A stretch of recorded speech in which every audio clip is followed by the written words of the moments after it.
যুক্তরাষ্ট্রের অভিবাসন বিরোধী অভিযানের মধ্যেই এবার প্রাণ গেল এক নারীর।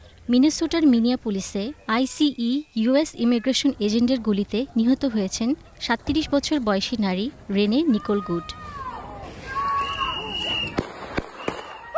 স্থানীয় সময় বুধবার সকাল 10:30টার দিকে নিজের গাড়িতে থাকা অবস্থায় ওই নারীকে লক্ষ্য করে গুলি ছোড়ে ইমিগ্রেশন এজেন্ট কর্মকর্তারা।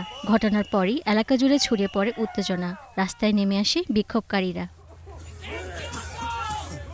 সরকারি কর্মকর্তাদের দাবি, ওই নারী আইএসই সদস্যদের গাড়ি চাপা দেওয়ার চেষ্টা করছিলেন। ওই সময় আত্মরক্ষার্থে গুলি ছোড়ে এজেন্টরা। ডিপার্টমেন্ট অব হোমল্যান্ড সিকিউরিটি ঘটনাটিকে ডোমেস্টিক টেররিজমের সঙ্গে তুলনা করেছে। তবে সামাজিক মাধ্যমে ছড়িয়ে পড়া ভিডিও এই দাবি নিয়ে প্রশ্ন তুলেছে। রয়টার্সের যাচাইকৃত ভিডিওতে দেখা যায় গাড়িটি ধীরে ধীরে সামনে এগোচ্ছিল। একজন এজেন্ট সামনে দাঁড়িয়ে অস্ত্রত্যাগ করেন এবং গাড়িটি পাশ কাটানোর মুহূর্তেই একাধিকবার গুলি ছোড়া হয়। এরপর গাড়িটি নিয়ন্ত্রণ হারিয়ে পার্ক করা ও বৈদ্যুতিক খুঁটির সঙ্গে ধাক্কা খায়।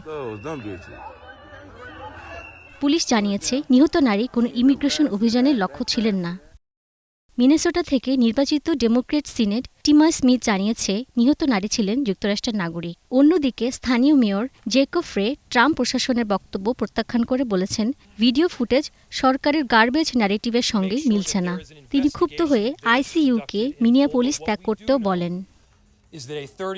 এইদিকে মিনেসোটার গভর্নর টিমা ওয়ালস এ হত্যাকাণ্ডের দায় সরাসরি ট্রাম্প প্রশাসনের উপর চাপিয়েছেন। পরিস্থিতি নিয়ন্ত্রণে রাখতে ন্যাশনাল গার্ড প্রস্তুত রাখার নির্দেশ দেওয়া হয়েছে। ঘটনার পর বিক্ষোভকারীদের ছত্রভঙ্গ করতে ফেডারেল বাহিনী কেমিক্যাল ইরিটেন্ট ব্যবহার করে। গ্যাস মাস্ক ও ভারী অস্ত্রসজ্জিত এজেন্টদের উপস্থিতি আরও খুব উস্কে দেয়। প্রেসিডেন্ট ডোনাল্ড ট্রাম্প দাবি করেছেন, নিহত নারী একজন প্রফেশনাল অ্যাজিটেটর। তবে নিহতের মা জানিয়েছেন, রেনি নিকোল গুড ছিলেন অত্যন্ত সহানুভূতিশীল এবং সংঘাত এড়ানোর মতো মানুষ। অভিবাসন প্রশ্নে ট্রাম্প প্রশাসন কঠোর অবস্থান যখন যুক্তরাষ্ট্রের রাজনীতিকে আরও মেরুকরণ করেছে, তখন মিনেসোটার এই মৃত্যু নতুন করে প্রশ্ন আনছে। রাহনুমা নূর, স্টার নিউজ।